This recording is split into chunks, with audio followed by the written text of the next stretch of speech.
Fly me to the moon, let me play among the stars, and let me see what spring is like on Jupiter and Mars. Let rain roll, let rain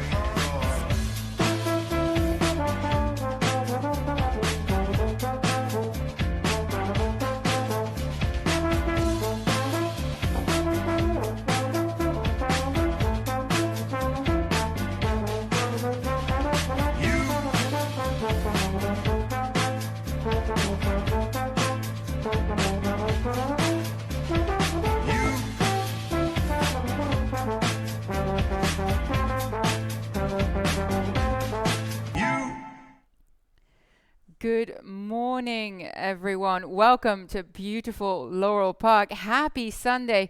Boy, do we have a fun card coming up. I am Naomi Tucker, joined by Tim Tulloch somewhere down in the paddock. And Tim, half of the card is two-year-old racing. How good is this? It's great, and some really good two-year-old races this afternoon. Our feature of the day, a first-level allowance two-year-old race going a routed ground. That's going to be an exciting race with a nice big field. Got a little bit of a carryover in the Rainbow Pick 6, which we'll talk about in a minute. But, boy, we had a fun day here yesterday, Naomi. We did indeed. Let's have a look at some of the action of yesterday. We had in race 6, nice second level allowance. Galerio just stamp his authority. Third straight win for trainer Claudio Gonzalez. 5 from his last 6, and the one race he did get beat. He got beat just a neck. This is a hard-trying horse who's come into some very, very good form for Claudio Gonzalez, and he wins this one quite easily considering how tough that race was on paper. That was no give me. That was a big race for Galerio yesterday. And then we come right back. How about Filet d'Esprit looking like her last race where she had to wait. And then what does she do, Naomi? Oh, she just went straight up the inside and blew them all away. Also her third straight victory. So we're seeing some tough racehorses here coming back and back and back again. And Xavier Perez, we said it before, he doesn't shy away from a gap on the rail. He will make sure to get it and continue. So some wonderful performance, and hopefully we'll see some sparkling stuff as well today. Now, coming up next weekend on Thanksgiving Day, we have a special early post time of 11:25 a.m. Now, Tim, this is my first Thanksgiving here. Unfortunately, we're not open to the public because they used to do pies, right? Oh, one of the biggest days of the year. We have a pie giveaway, and hopefully we get back to that next year when hopefully things are back to normal. But it'll still be a nice day. You can kick back and relax. It'll be the first sporting action of the day on Thanksgiving Day. So line yourself up, get yourself a First Bet account, pull up our live stream, pour yourself a mimosa, a Bloody Mary. Go for it. Go for it. We will be there and guide you through all the action. Now, coming up on Saturday, we have the Fall Festival of Racing, 12:25 for 6 stakes worth $600,000 in purses. And it is my birthday. Yeah, well, I'm glad you noted that because I was going to note it for you if you didn't. It's a good way to celebrate your birthday. They're always a very, very good races, over 130 nominations, I believe, to those races. So we're looking forward to a big weekend of racing next Saturday. I'm looking forward to it as well because we will see Maryland Million Distaff winner Hello Beautiful return to her favorite track once again in the Safely Kept Stakes. And you don't know, a little known Laurel Park tradition is that you buy the cocktails on your birthday at the end of a racing day. So you come with your wallet full. Oh, okay. Well, I'll probably have to bring the cocktails with me. Unfortunately, I don't think we have any working bar service anymore. So I'll just bring the wine. Let's have a look at what we can play today. Big carryover for the Rainbow Pick 6. $4,713, and you have a ticket, Tim. We're going to get to that shortly. We'll have a look at how the main track looks today. Once again, a wonderful day here, 54 degrees Fahrenheit and a super fast main track. The track has been in really, really good shape. I think it's been playing fairly to just about everybody. We thought we might have had a little inside speed on Friday. That wasn't the case. The first two horses that won the first two races were just pounds the best. They just happened to come up the inside, but we saw horses close on the outside. At the end of the day, I think the track's been playing very fair. Yeah, a testament to our maintenance crew who's been keeping the track in tip-top condition, as we'll commence with race number 1 here. The start of the early pick 5, 50-cent minimum bet, 12% industry low takeout. We like to repeat it because we are here for the bettors and we provide the best value possible. Race number 1 here for the Phillies Maiden 25, going 6 furlongs. And Tim, let's start with your top pick here, the number 1, Perfect Kind. She is by Noble Mission. She comes out of that last race on the turf, coming in here on the main track. Hasn't had a work since that race, though. Hasn't had a work since October 22nd, but comes in just about a month. First off, the claim for Claudio Gonzalez, that's worth 28% and always dangerous. Goes from the turf to the dirt. Now, this is a move that Claudio is pretty good at, 23%. Getting back at coming back at this $25,000 level, and you look back on Perfect Kind's dirt form from 2019, and she shows some nice races against the tougher maiden special weight races at both Delaware and here at Laurel, where she was very, very competitive and ran some good figures. So an inside draw going a 3/4 of a mile here this afternoon. She'll be outrun early. I don't think it's a big deal. Julian Pimentel will be able to close late here this afternoon with Perfect Kind. I think she can get the job done for Claudio. Yeah, it's good seeing that she has that main track form already. As I mentioned, she's by Noble Mission, which is, of course, a prolific 3-time Group 1 winner on the turf. The number 4, originally from Dot, is my top pick here for Kelly Breen. Coming in here with a horse that has not seen a racetrack before, but looking at his stats with first-time starter, 17%, and that last work, 47-4. I thought that was very, very sharp, and her dam was a sprinter as well, winning over 6 furlongs on multiple occasions. Yeah, I like this filly today. I would feel better if I saw another 5/8 mile work. The half-mile works have been sharp. No doubt about that. 47s, 48. But her one lone 5/8 mile work has been 104 and a 2. The worst work of the morning up there at Belmont Park. And I've always said from training, and I'll say it to you don't know how fast your horse is until you work them 5/8 of a mile. Most any horse can go a half mile 48, unless they're really, really slow. When they start going 5/8, they need to carry their speed. If they can't go 101 and change, 102 at worst, they might not be as fast as you think they are. So I would have liked to see another work going 5/8 of a mile to make sure that originally from Dot can carry her speed. But I'm still going to use her. Kelly Breen, very good horseman, 20% this year. But that's my only question with originally from Dot. I am taking a little bit of a shot. I hope that the price changes a bit because I'd like to get some value here, but love the fact that Trevor McCarthy is on board as well.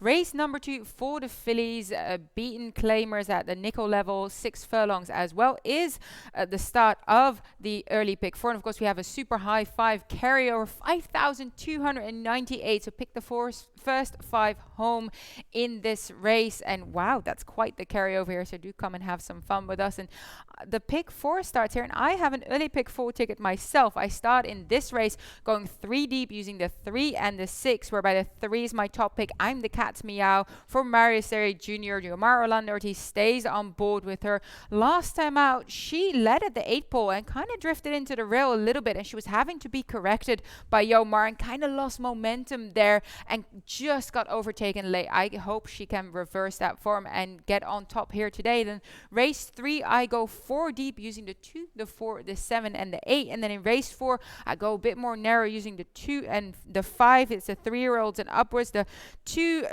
Jumpstart My Heart, is a Del Capuano trained filly. Sheldon Russell aboard. Now she's coming from her turf, a couple of turf races. We're back on the dirt. She does stay that's what she's shown on the turf. I'm hoping that she can translate that form to the dirt, but she has to beat the number 5, So Innocent, for Claudio Gonzalez and Angel Cruz. So I included her as well, and then I'm hoping to finish off strong using the 6, the 7, the 8, and the 12 in race number 5 for a nice $32 ticket. I hope to find some value here on a day that most likely is going to have some big priced winners, don't you think, Tim?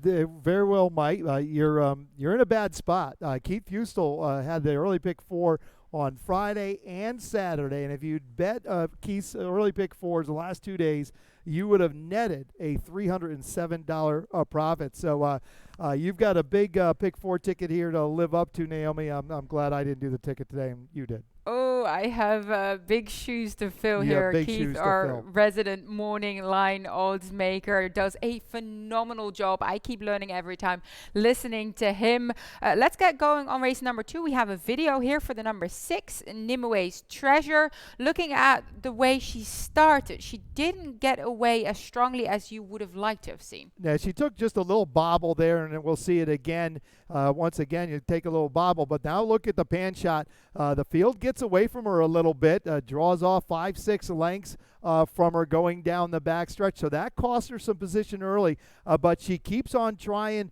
through here. You see her, she's going to come up into the stretch. She's in between horses, and she gets into a little bit tight here where Katie Davis has to kind of sit for a minute and couldn't ride. Finally got cleared out there a little bit, and Nimue's Treasure came running again. Now, that race was first off a layoff. We're coming second off a layoff this afternoon for Mary Epler, and I think with a good clean trip, a good clean break, she can improve on that race in her last start. She's got a work sense, but she needs to get away cleanly.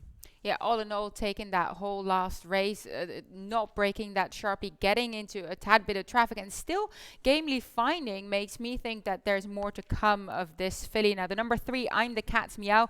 We both have her on top. Mario Serray, Yomar Orlando Ortiz, ultra consistent, this filly. As she very rarely puts in a bad performance. And last time out, she was 3 wide.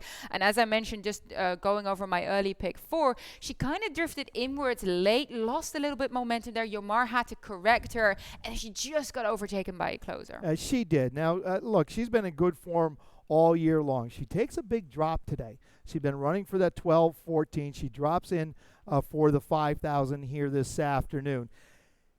Her races and her figures lay all over this field.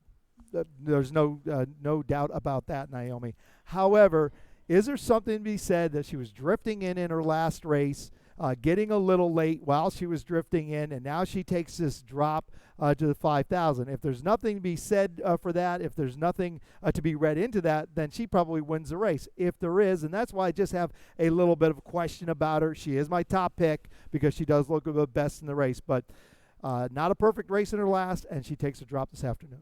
Yeah, she'll most likely be short priced, maybe a beatable favorite here, but we both use her on top as we move on to race number 3, which is also the start of the Rainbow Pick 6. And you made a ticket for us. Well, we have a nice carryover too. I do. $4,713 carryover today for Rainbow Pick 6. Get started in race 3, so please note that. And race 3, the maiden 10, I went as deep as I could afford. I used the 2, 3, 7, and 9. The 2, Inject the Light for Anthony Pecoraro, is my top pick in that spot. Race 4, 3 deep there. The 1, 2, and 5. I like Dale's horse to jumpstart my heart there. Race 5, 3 deep again. 2, 8, and 12 in this maiden special weight for 2-year-olds. I probably could have gone a little bit deeper, but I'm pretty confident with those 3 picks. And in race 6, 2, 4, 5. Race 7, the feature of the day. Well, I'm going to single. I'm going to single on the 5 market cap for Jerry O'Dwyer. I just love that horse's race in his last start. I think he can run back to that race this afternoon. He's 5-1 on the line. And then I finish up in race 8 using 3 of them, the 1, the 3, and the 6. The 3 closer to my heart, Grand Motion, stretching out for the first time, my top pick there. So there you have it, $64.80 play. As we'll kick off race number 3, the first of the 2-year-old races of the day. 4 out of 8 races are for the juveniles. Super exciting. We'll head over to the number 7, Can't Wait to Be King. We have a replay of his last race here at Laurel Park, going 6 furlong on sloppy ground. You can see him there in the back. Still has a lot of ground to make up because he did leave himself with a fair bit to do late, but then switches his leads coming out and still keeps finding on that muddy track. Yeah, and this was an error on my part when I did the video replays. I Can't Wait to Be King bobbled out of the gate, stumbled pretty good out of the gate, gave himself a lot to do as you mentioned, but keeps on grinding it away. First time out, second time out, he's going to get back to a fast main track here this afternoon. A better break is going to be important. He's going to be stretching out to 7/8 of a mile today. I think that's going to help him, even if he doesn't get away as well, because the whole pace scenario is going to change early for Can't Wait to Be King. So I'm thinking all the combinations of that, laying closer. Louis Garcia returns a decent race in his last start. Yeah, we have the number 2 on top. Both of us do. Inject the Light, speedy gelding by Orb for Anthony Pecoraro. Alexander Crispin takes 5 pounds off once again. Now, I just had a look at his pedigree out of sheer interest. His dam is still maiden, and so is his half-sister, who ran going short and long on turf. Grandam, she won 2 turf allowances at turf races at allowance and stakes level over a mile at Saratoga, and that was all on turf. But that does make me think that extra furlong going up from 6 to 7, it's in his pedigree. Yeah, I think so, and I think the way this race is going to play out is going to be perfect for Inject the Light. Laid close, going 3/4 on a sloppy track on November 1st right here at Laurel Park, draws down toward the inside. I think Inject the Light, looking at this race, could be the lone speed. I mean, this is a horse that could get to the lead under Alexander Crispin, so getting a little weight pretty easily.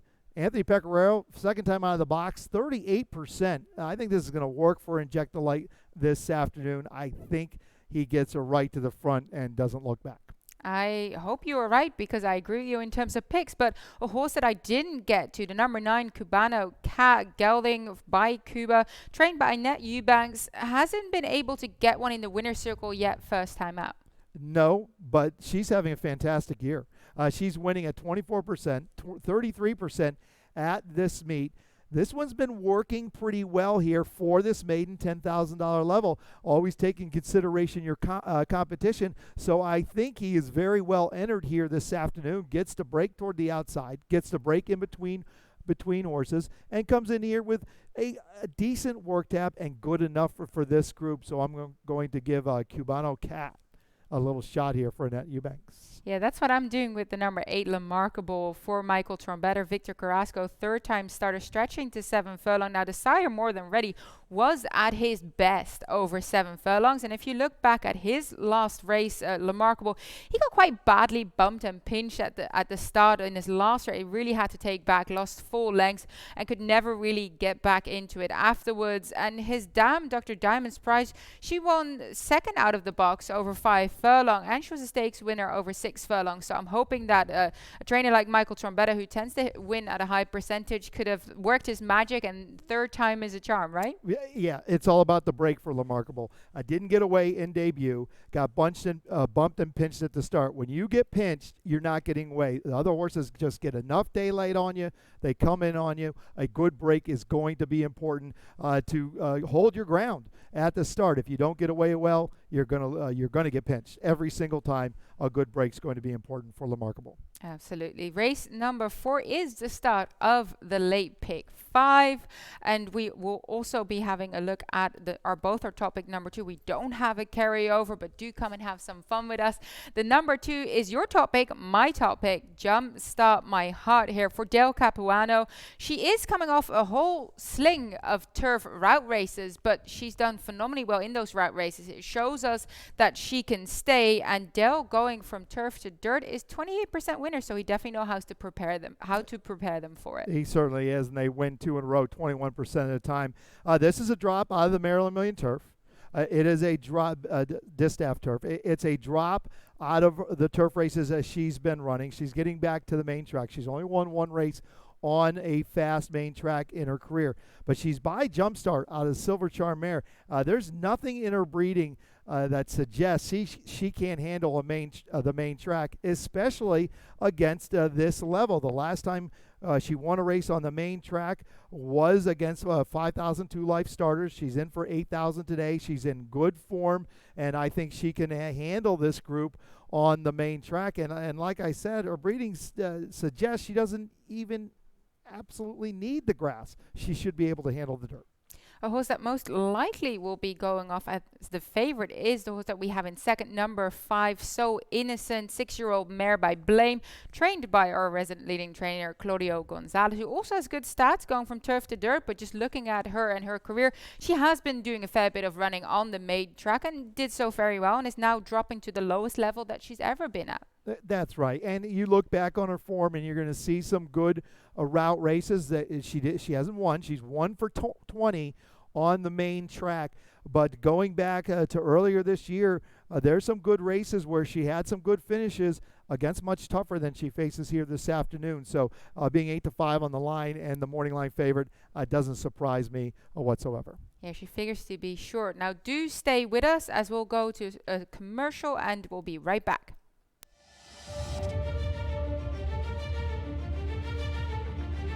Shaman Ghost is there too. Bronze is going to have to work for it. It's going to be a photo finish, and it's going to be won by Shaman Ghost. Shaman Ghost out towards the middle of the track. It's Shaman Ghost, an overwhelming force. Shaman Ghost takes the Queen's Plate.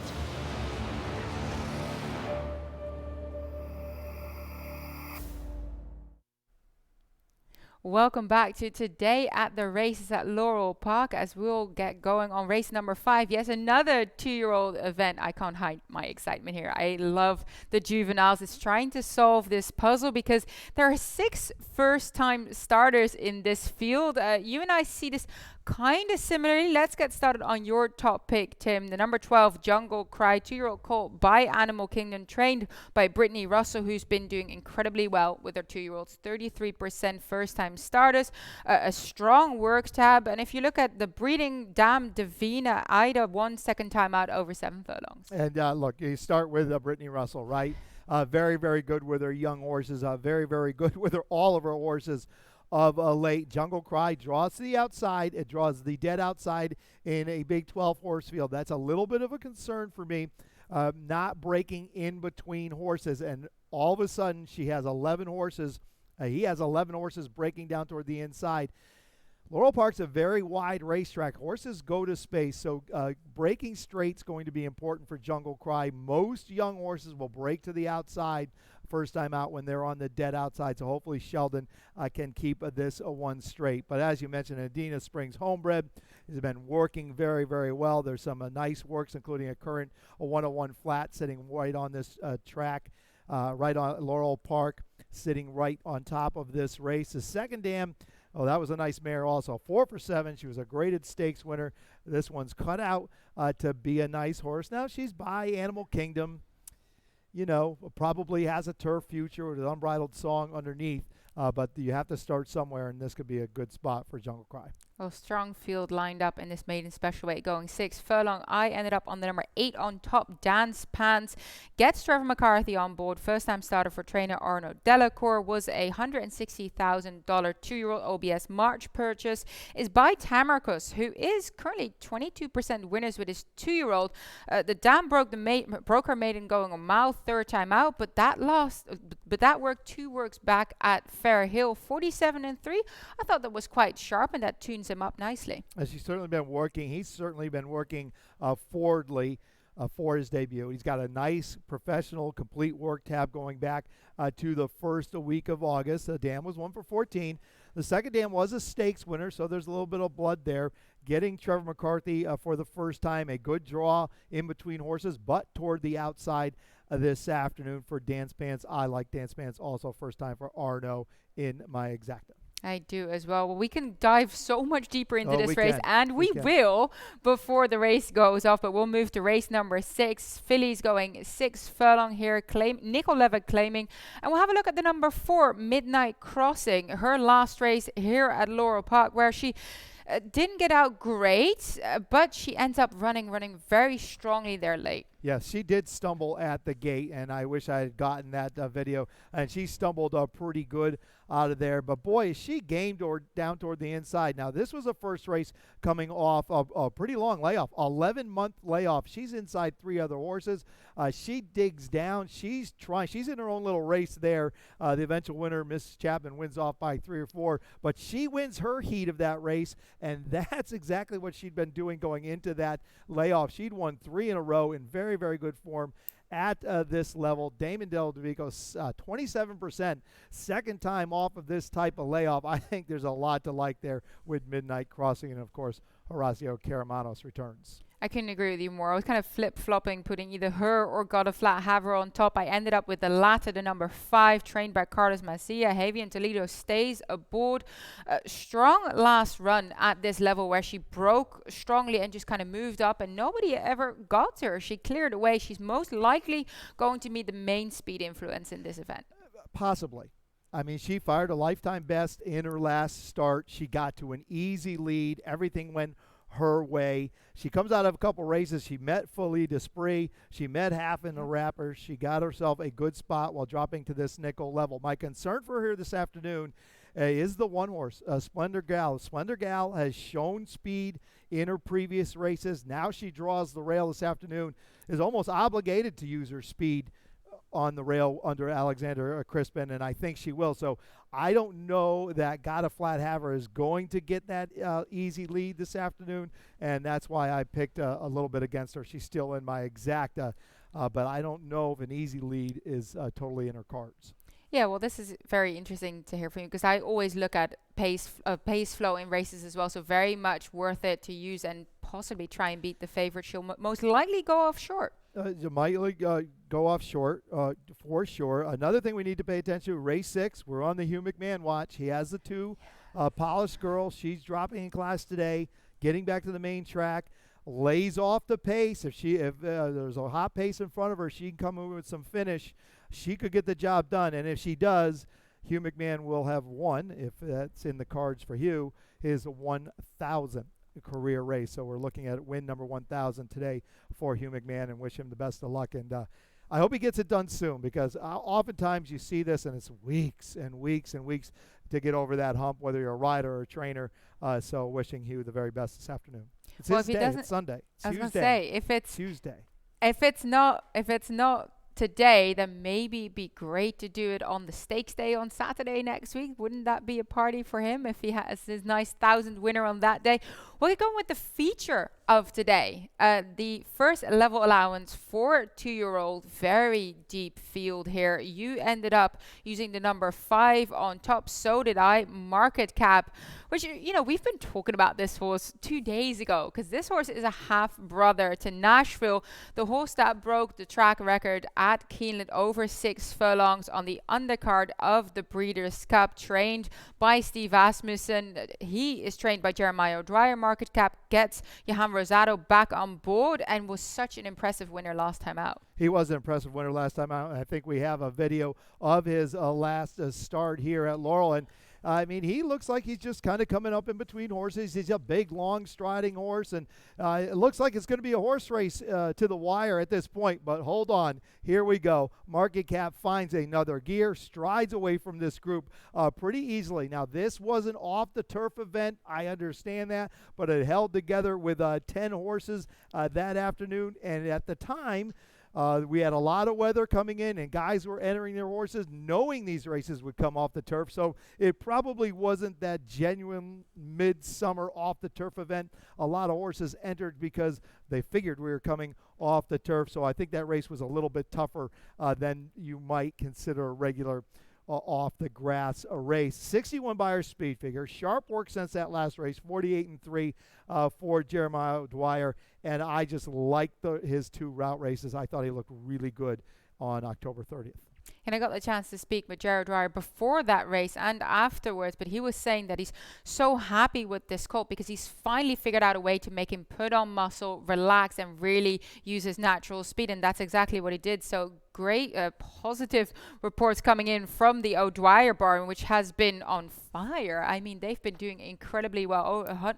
Was it 101 winners now? They just keep racking them up. On his inside is the number 4 Basso, who will have a fair bit of speed because he's stretching out the furthest he's ever gone in his entire life. Has the figures to be right on top of this field, but I am wondering if he's going to stay. Well, he comes in for Greg Rusacco. Greg's pretty good with this move, 27% from a sprint to route. His sprint races, look, they've been nice races, and those horses weren't hanging around. In 2 consecutive races, they went 21 and 4, 45 flat. And 2 races back, he ran behind Pick and Time. His last race, he ran behind No Sense. Now, we know what No Sense did coming back sprinting. Comes in here with 3 works since that last race on October 21st. So this horse is most likely going to be in front. I can't see any other scenario here. He has a good draw. The scratch of the 3 puts him in the 3 hole. So he's down toward the fence under Toledo. Toledo knows the value of an inside draw going 1 mile and 16th here today.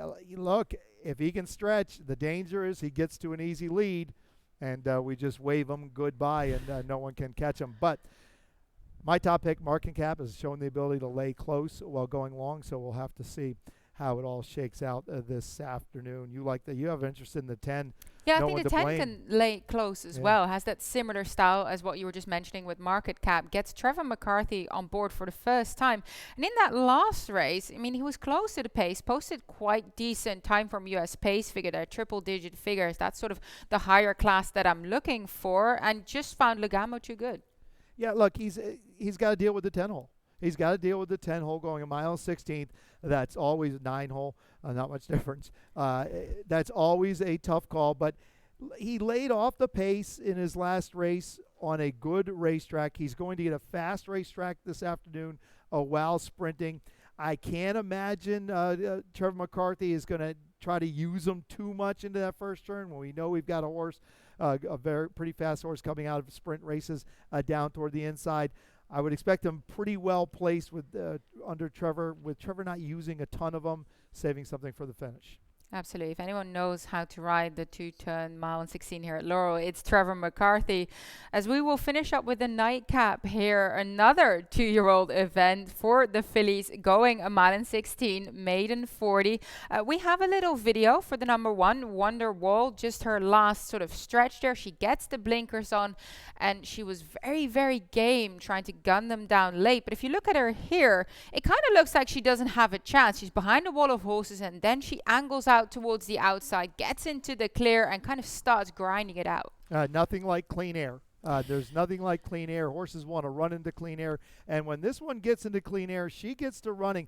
And even at this point, it doesn't look like she's going to go anywhere. The best she can be is third, right? Well, she keeps grinding it away, and she keeps grinding and grinding and grinding, and she gets up for a pretty good place position that afternoon, just nosing out or heading out the danger zone. Tough Affair was a pretty easy winner that day at the end of the day, but I thought that was a pretty good trip from a Wonderwall. Going to get an inside trip here this afternoon. Now, probably not in front, but still be saving ground through the first turn and hopefully all the way around there, and that could work to her favor this afternoon. And really, at the end of the day, she was never that far out of it in that last race. She just ended up having to tip really wide, gave up some ground around the turn, but a little bit better trip today with blinkers on for the first time, and that might make it a little sharper earlier also, so she might be a little closer than we may think. Well, the speed influence most likely will come from closer to the heart, drawn in gate 3, Graham Motion, Weston Hamilton. She's coming out of that Maryland Million Lassie where she kind of got bumped and she really got a little bit of trouble early and was never in it, tried to sort of close into a fast pace. That was helping her out, but, you know, found Miss Nondescript and Street Loot, who came back to win the stakes the other day, a bit too good, but I have faith that Graham Motion stretching her out will do so quite nicely. She's not in for the tag, and there's a fair few in here that aren't because they're Maryland bred, kind of making this a little bit of a maiden special weight, doesn't it? This is a little bit of a maiden special weight because some of these horses can run for the waiver here because they're Maryland breds. it sometimes makes this maiden 40 a little tougher. But look at the horses she's been lining up against. Cupid, Whiskey and Rye, then, of course, Miss Nondescript, Street Loot, and Trip to Freedom. Now, those are all pretty nice fillies. Throw in Bucky's Charm if you want also. So she's stretching out here this afternoon for Grand Motion. She's never run a bad race in her career. So I think this will work for her. I have her on top. A nice 5/8 mile work since that last start by Great Notion. I have a jump start mare. Good enough for me to get the mile and eighth. Mile 16th, excuse me. I wanted to quickly mention the number 6, Awfully Graceful, because I know that you like. Okay, Jim, if you like her this much, why did you put her in 3rd? Well, because I do like her, and I think she's got an outside, not even an outside chance. I just expect a lot of improvement. But you got to give the horses away as you see them. But I'm going to let everyone know. I'm not going to hold back on Awfully Graceful. She's stretching out for the first time for Jamie Ness. Jamie Ness on the stretch, very good. 30% on the stretch. Going to get a fast racetrack for her first time in her career. She hooked a sloppy racetrack first time out. Got outrun going 7/8 of a mile. Came with a little bit of a finish. She wasn't bad. Got beat 8 lengths while running 4th. Maiden second start for Jamie Ness, 23%. I just expect improvement from this one by Great R out of an Awfully Wild mare on a fast track this afternoon. There you have it. I didn't hold anything back. She did get outrun. She got outpaced early. This should be a tad bit slower in terms of pace setup going the 2 turns. And she tried to close on a sloppy track, which is difficult. So there you have it. We've gone through the entire card. We'll chat about all the races before they happen again today, because you and me are on for the entire day, Tim. And stay with us as Dave Rotman will come up with scratches and changes. Have a fun Sunday.